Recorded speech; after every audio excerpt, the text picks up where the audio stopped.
What's up, everyone? It's Lamani here again, and I'm coming at you with the best PvP war healing build that you'll ever see. I put this build together with a specific playstyle in mind, and it's designed to maximize your healing output in the war setting. Right? A lot of you are starting to get to this point where you might be getting in some wars, you're getting towards late game, and I really want to give you the best, most effective build that is going to make sure you are the best healer out in that battlefield.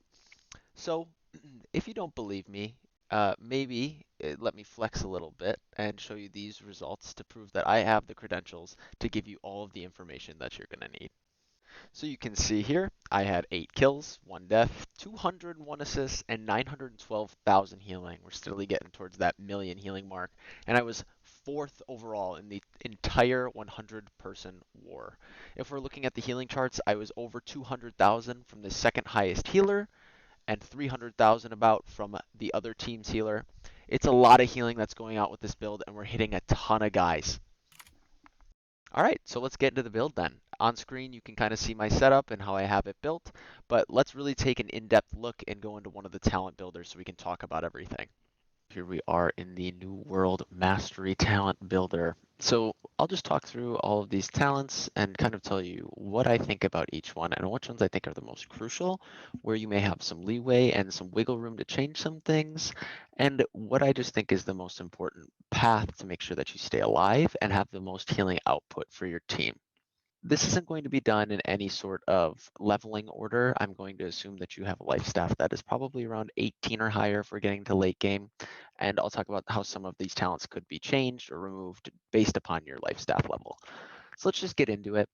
The first talent that you're supposed to take is Absolved. Absolved, life staffs, light and heavy attacks no longer consume any mana. So this is just absolutely busted. Light and heavy attacking no mana, it really helps with your mana bar, and as a healer, your mana bar is constantly just being drained. Now, the next point you're going to want to take into this is Blissful Touch. Blissful Touch is incredibly strong passive as a healer. So light attacks now heal the target for an additional 20% weapon damage when passing through an ally. And the key is that it says when passing through an ally. When you shoot out your light attack, it kind of looks like when it hits the ground, there's a little small circle. And so yes, it will hit the teammates that are in that small circle when it lands, but if you watch and you want to test this, I can find a clip, but it will shoot through, and every single ally that you go through, there'll be a small circle underneath their feet, which can then hit the allies next to them and heal everybody. So in a 50-man war setting, that is incredibly strong to use because you can get so much healing output from a simple left click.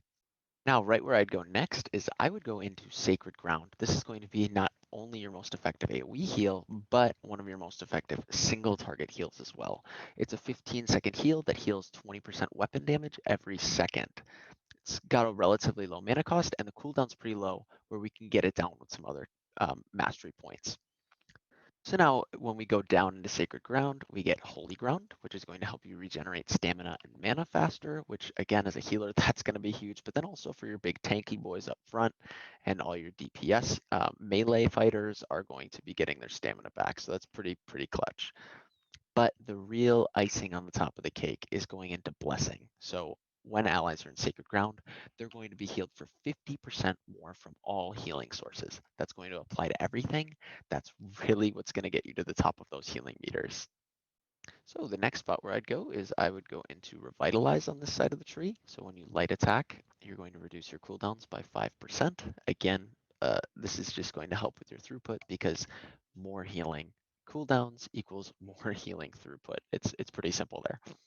After that, I jump over to here and get Desperate Speed. So when you heal somebody with less 50% health, you're going to have your ability cooldowns reduced by 10%. And in a war, this is happening almost all the time, and it can be triggered once every 5 seconds.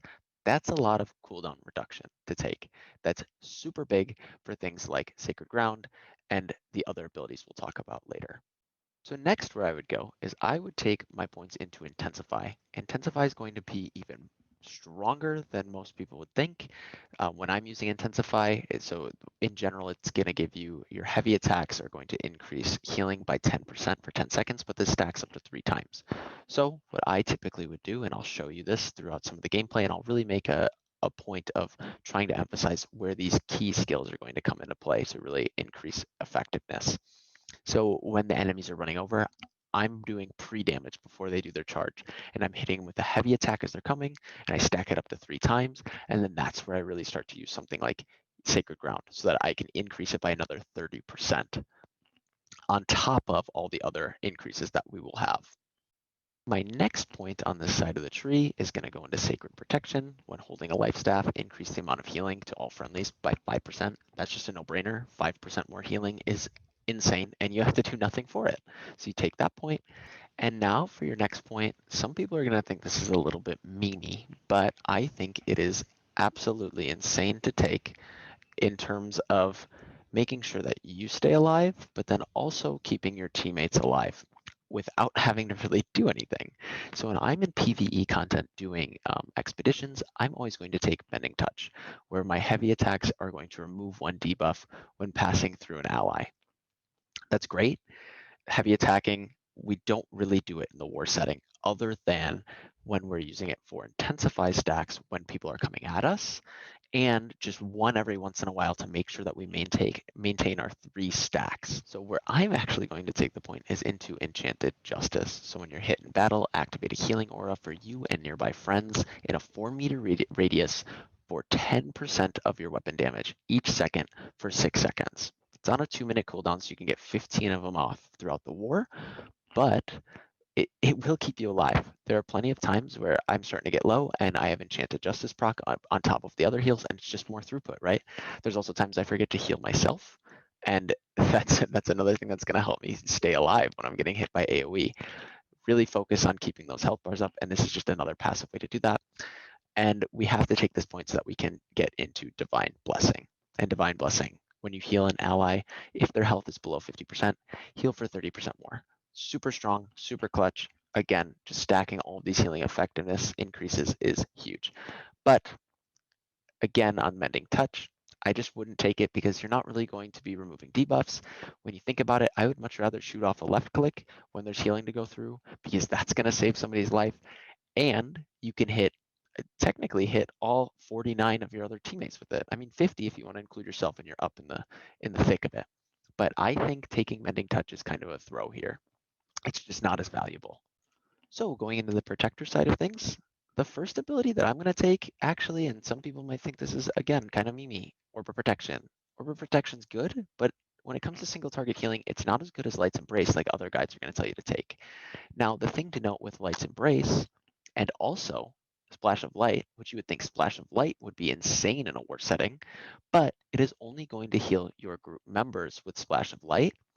And with Light's Embrace, it's very, very, very difficult when there's 50 people running around doing all kinds of crazy shit to actually hit them with a Light's Embrace. So it's just not worth it. And by the time you're trying to line up, figure out who you're healing, and have all these other targets, it's just going to get you killed. It's going to get somebody else killed, or it's going to get you killed. So Orb of Protection here is the move. With that being said, Orb of Protection is going to shoot out a 10% fortify for 20 seconds. It's going to heal your ally for 10% of your weapon damage initially, and it can do some damage. So sometimes I'll use it to actually like finish off a close enemy, and it'll also buff me and an ally. But the real big thing when it comes to healing throughput is taking Protector's Blessing. If Orb of Protection hits an ally, they gain recovery for 10 seconds. So they get a 7.5% weapon damage every second heal for 10 seconds. And again, these are going to be influenced by modifiers like Intensify and Divine Blessing and everything else that we have on top of whatever you have for gear. And we'll talk about gear a little bit later. Next, what I would do is I would take Bend Light. This is a no-brainer as well. After a dodge, your heals are 20% more effective for 5 seconds. A lot of the time too, as you'll see, I will shoot a left click and then dodge for an iframe so that I don't get hit. I'll shoot, dodge for an iframe. A lot of the time I am dodging, and a lot of the time I have 20% more healing, and that's going to apply to your left click, your light attack, and all of your healing abilities. So then as we go on, our last ability that we're going to take is Beacon, and Beacon is insane. It's got a little bit longer of a cooldown, but when you think about things like Revitalize or Desperate Speed, it's very easy to get that cooldown down very quick. And when it comes to gearing too, there's some traits on your Lifestaff that'll help it even more. So you take Beacon, and then you go 2 points down in the Beacon. Infused Light is going to just make it 50% larger, and you would think, oh, 50% larger, that's not that huge. But one, it's really important to get down this 5-second longer duration, but two, 50% larger is actually ginormous. Like the beacon range is incredibly large. And so you'll see sometimes what I'm doing is I'm putting it down on a point so that my teammates can get tagged by it, just right in the middle of it, so I can hit as many people as possible, or I'll tag a teammate with it so that they can run around and kind of tag people, maybe when they're running to gravity wells or when they're on point. And we'll talk about cooldown usage and placement at a later point in the video. But then that other point is Radiance's Blessing. Beacon lasts 5 seconds longer. Again, super big because Beacon is one itself a strong heal, but two, it's very easy to use because anybody who steps into it, they then get this heal over time. They can run around, go chop wood. They can go in the war. You can chop down trees. You can crawl around in some bushes. You can go fight people. You can run away. You can do whatever. But as long as you touch that circle, you will get this 15-second now heal. Which that brings me now to my next point. I would put this next point into glowing focus. Glowing focus buffs you grant last 20% longer. Now the buff applies to beacon. It applies to orb of protection and whatever other buffs you can give people. So now your heal over time with Protector's Blessing is going to be 20% longer. Your beacon, that is now 15 seconds, will then be 20% longer based on that 15 seconds, and so on. Again, having more healing and longer durations is going to be huge for making sure that you can constantly keep your team up. As you shoot these heals like Beacon and Orb of Protection into giant crowds of people, it's going to be easier for you just to get higher up on the healing meters and do more healing and help your team more because they're already tagged with a hot, right? So then when they start fighting, they're just getting those heals over time and you've got their back covered. And then with all of your cooldown reductions, you can keep using all of these abilities. Sacred Ground's going to really come in when you're a point healer and really going on the offensive and putting it down for all of your teammates in a great spot. It's not so much a heal over time that you're looking to use for mobile teammates or for people who aren't grouped up. A lot of the time things get hectic, so that's where these heals over time from Orb of Protection and Beacon really come in clutch. Now you'll see in the video that my final point goes into Protector's Touch when I'm actually in this war, right? So Lifestaff Light and Heavy grant 15% fortify when hitting an enemy, which is super easy to use because when I'm left clicking, I hit an enemy and then that also heals people around them. And when I'm heavy attacking from people far away, it's going to give me that fortify. Something we'll talk about again later in the video is gearing, and I am really set on being in a medium loadout so that you can stay alive. But with that, throwing another 15% fortify and then also sometimes having the Orb of Protection fortify when you're close to it is insane. There's a couple points throughout the war where I get hit and I'm barely alive with any health because I have a buff Life Protector's Touch on with medium armor. With that being said, when I was doing this war, I really just wanted to try and see, okay, how much damage am I going to take? Because I had just recently switched to medium. And I wanted to be sure that I wasn't dying because in one of my earlier wars, I died a ton because I was wearing light armor. And I wasn't sure how medium armor was going to hold up to that. So I wanted to try Protector's Touch. And obviously, you can still put out a lot of healing, as you saw from my stat sheet with this buff. And I think the even more crucial thing is that a dead healer does no healing at all. So that's something to definitely take into account. If you really want to focus on throughput, you should be going into Protector's Strength. And Protector Strength is going to give you that 10% more healing based upon if you have a current buff active. So if you have any buffs active on your healing, whether that's Bend Light, any of the buffs from Orb of Protection, you will just do 10% more. So it's a flat amount. On the topic of increased healing effectiveness and making sure we heal more, the big thing is that when we're using these big cooldowns, especially Beacon and especially Sacred Ground, is that you are dodging to get 20% more increase. You are having 3 stacks of Intensify to have that increase, and you're making sure that you have some kind of buff, which again, that's passive. So then when you're putting out that heal, you are having an increased heal for a very long duration because we have also duration increases, and you have super increased effectiveness, which will then just translate into incredible healing output. What is the point of using a cooldown like Beacon or Sacred Ground when you have none of those modifiers? It's a wasted cooldown, and sometimes it won't keep your team up. So it's just clutch to make sure that you understand the mastery points you're putting in, review them, understand, practice, do dungeons, do other world PvP, which I would say you should use a different build doing world PvP, and we can make another build guide on that. I'd probably use Lights Embrace. But that's my thoughts for large scale war style PvP. As far as secondaries go, I go Ice Gauntlet, and the one requirement I have for this build is that you go with Entombed, but the secondary is it's pretty fluid. There's a lot of wiggle room, you can do whatever you want to do. I think Entombed is one of the best abilities to have as a healer. I use it to cheese damage. If there's a lot of damage coming in through an AoE, I'll use it, just hop in there. I won't ever really use it for mana regen, although it's great for that. I just chug a lot of mana potions in wars because you can buy them. You'll see in some of the clips I'll be using haste potions, which are key, and mana potions because you can buy them with the currency from in there. But as far as your secondary, you can really use whatever you want. You want to run around with a giant war axe, be my guest. You want to be a hatchet boy, go chop them up. You want to have a musket, get some headshots, do your thing. But I think Ice Gauntlet is great as far as utility goes. Alright everyone, so here are my attributes. You can see I primarily have dumped everything into focus. I've just actually recently started putting things into constitution. But as far as healing goes, especially because you're going to be wearing medium armor and have the buffs like the 15% fortify on hit, it's really important to put as much as you can into focus. If we look each of these 50-point bubbles, this first one is 10% mana regen rate, which is it's okay. It's a little lackluster, but it's still important, especially when you're in that war setting because you can't always get a mana pot off right away. 22 mana pool, that is actually huge. It gives you a whole nother ability to cast. 20% healing output. This is the point to get. It's the whole reason why we can switch to medium armor. When you're looking at loadouts, and we're talking about that, yes, you get 20% healing output in light, and then you get 10% in medium. So you'd think, oh, why are you getting rid of that? Why are you going up to medium? Well, it's because of this point here. We get that 20% healing output, so we're back to the point of where we'd be at light armor, but we can take so many more hits. And the next point that's even more important is this 20% duration on casted buffs.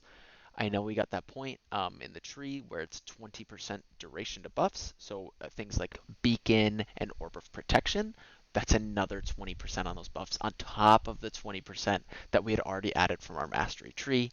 Next bubble, plus 30 mana on any self or group kill. I haven't tested this one really. I'm assuming it actually does apply to PvP because I noticed I wasn't really chugging as many mana pots in this war as I had in previous. And this last bubble, when your mana hits 0, gain 200% mana regen for 10 seconds. That one's okay. It's also a little lackluster because when does your mana actually hit 0? I wish they'd change that to a percentage-based thing. Regardless, I'll get it, and I'll continue to dump my points into focus. I just wanted to put these 5 in so I could get at least this first point into Constitution. Once you feel like you're in a pretty good spot as far as focus, you could consider putting more into Constitution so that you could change the Mastery point where you're taking the 15% fortify on hit and instead get the 10% be a healing pumper. It's totally up to you, but primarily stack focus. This is going to be our goal here. Alright everyone, so here's my loadout. I am in complete medium armor, as you can see, as we had previously discussed. What you're going to get from that is 10% bonus damage, and then applicatively, you're going to put on that 20% healing from your focus bar, and then you also get CC debuffs that you apply last 10% longer. Now for me, I'm using a Great Axe in this build. I'm going to publish a PvP Great Axe build too at some time in the future, but that would apply to any debuffs and slows and things that you'd get from your Great Axe. Anyway, the thing that's really important in your medium loadout, on the screen you're going to see the absolute max weights you can have for your armor brackets. And so what we're really going to want is a heavy helmet, a heavy chest, medium gloves, you're going to end up with light pants and medium boots. And that'll give you the most defensive capabilities. My armor's a little weird just so I could get it to work with the highest item level gear that I could find. The gems you're going to want in your actual armor, you're going to want to have onyxes in there. I don't have the greatest gems on right now. That's something I'm going to do once I'm max level, obviously.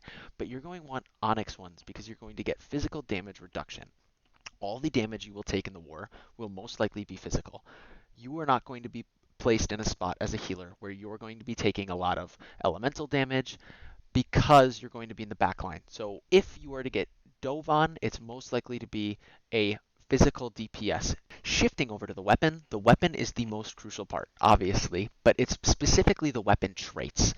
To start off, make sure that you run a diamond in your weapon. This is going to give you a flat percentage of damage and outgoing healing while at full health. Luckily, because you are a healer, you are the dictator of whether or not you are actually full health at all times. So really try to keep yourself topped off because it's just going to result in even more healing output. I know we keep saying healing output, but that is really the focus here. The other big thing is the weapon traits. So these traits, Blessed and Refreshing Move, are the absolute best that you can get. Blessed, 23% healing bonus. It's going to be different depending on the weapon that you use. And that's just flat to absolutely everything. Left click, all of your abilities, all the healing that you are doing for everyone. And then Refreshing Move, if you think about it, we have the trait that reduces cooldowns based on our light attacks. Well, if you're light and heavy attacking, you're also going to reduce those cooldowns that you have. More cooldowns equals more healing, which equals more throughput, and puts you at the top of the meter so that you can flex on everybody. If you're looking for a life staff with these two traits, look at your factions vendor. I know the level 49 and 60 life staffs that are there both have Blessed and the cooldown reduction. So how about we get into some gameplay and talk about effective cooldown management? As a healer, especially in a war, you have to use your cooldowns very wisely. You can't just burn them all the time for no reason or really stack them up because you need to space out your heals based upon when the enemy is coming at you. With that being said, it isn't okay to just sit on your heals and never use your cooldowns. You have to make sure you're using your cooldowns effectively. So when we have some downtime, my group is responsible for holding point A. I run into the woods while we're waiting for another charge to come, go to point B, heal them up, and shoot a beacon at them because they are taking siege damage and other AoE damage from the people at their gates. So I might as well use my beacon in preparation for another push so that one, I can get some healing out just to help them before the push comes, and have another cooldown ready for when the initial push gets there. Okay, so what's the initial setup when a force is coming right at your face? Well, we're going to really focus on getting Intensify up. You have this downtime where you can get your Intensify stacks rolling and you can keep them refreshed, just doing a heavy attack here and there. And then as soon as you have those heavy attack stacks, you're going to want to do a dash.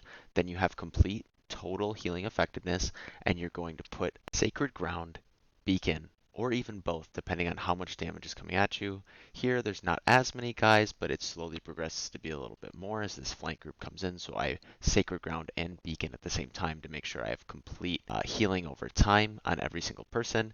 You'll see that I do almost die, and that's where we really get that random proc of every 2 minutes getting a healing circle around us. But be sure to also use your Orb on cooldown and really focus to place your cooldowns on regions where there's the most traffic. So towards the front of points or gravity wells are the best spots to put them. Whether your teammates are putting down the gravity well or you are getting gravity welled, everybody is going to be centering in on that gravity well. That's where the majority of the combat is going to be. So if you have a cooldown, drop it in a gravity well always. In this clip, I had seen the gravity well start to form, so what I did was I started to dash forward. Even though there was a hammer guy on me, I did my best. I made sure to at least get that stack of dash healing effectiveness so I could get a decent sacred ground down for my team. So let's put that together. You'll see I'm starting to preemptively shoot out heavy attacks to really get my Intensify stacks rolling. And I'm starting to move over to the point because there's a huge push coming. So what do? I get my beacon out, and it's bad placement, but it hits the guy in the front and everybody else and anybody else who's coming over to rotate to help us. We all have our HOTS rolling. I put down the Sacred Ground on myself because I have a feeling that we're going to have to back up those frontline guys and to make sure I'm keeping myself alive. That's the key. Make sure you stay alive, especially in these situations. Give myself an orb of protection there just to make sure I can take those hits because I'm really getting hit hard. But then I lose my Intensify stacks, but I still dash forward and get a somewhat effective Sacred Ground down. I'm doing everything I can to make sure my teammates are staying alive, making sure I'm putting heals in a location that's easily accessible for everyone, and most importantly, keeping myself alive. To make things a little bit easier, I'm going to give you the 3 golden tips to live by as a war healer. Hopefully you can keep these in your mind so that you can do everything you can to be the best healer out there in the field. Rule number 1 is ABC. Always be clicking. What's the point? You're not doing anything. Just keep on left clicking. You're going to get heals out there. You can hit a lot of people. You can preemptively heal people as damage comes in. If you have no cooldowns, might as well left click, get some extra healing out there. If you're always clicking in between your cooldowns, whether you're weaving in a heavy attack to get Intensify, or you're just light attacking for fun and shooting things, you might heal somebody, believe it or not. It's huge. Actively participate. Always make sure you're in the game and you're left clicking whenever possible. Golden rule number 2 is gravity wells. Heal the shit out of them. There are so many people that come and go throughout a gravity well. There's so much damage happening. It needs to get healed. This is the perfect moment to really dash forward, get those intensify stacks up, and put down a sacred ground, get your beacon down. You will get a lot of healing, whether it's an offensive or defensive gravity well, because everybody on both sides are going to be attacking that point. This is probably the biggest point of interest when it comes to healing and comes to damage. This is where a lot of your work is going to get done. And the final golden rule, and this is obvious, but it is stay alive. Do everything at all costs as a healer to stay alive, whether that's popping a quick health potion, putting on your ice gauntlet and ice blocking, and then left clicking to block everybody away. Do everything in your power to make sure that you are alive, even if it is putting a cooldown on yourself. How are your teammates going to stay alive if you're the only point healer there? Nobody's there to heal them when you die. Typically, the top dogs on the stat charts are always those damage dealers, the people getting the kills. Well, how do you think they have to get the kills? They gotta get healed and they gotta stay alive, and those people cannot get their job done unless they have a healer who is alive with them at all times.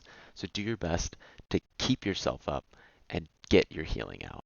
Alright, so that's going to do it for me. I really hope that this guide helped you in your future wars. I hope it taught you how to be a better healer, how to use your cooldowns to the best of their ability, and just how to get out there and really perform at a high level. I am really looking forward to making other builds and other guides and more New World related content. This is my second video, so I'm really just trying to get it out there, trying to make a name for myself, see what happens in the future.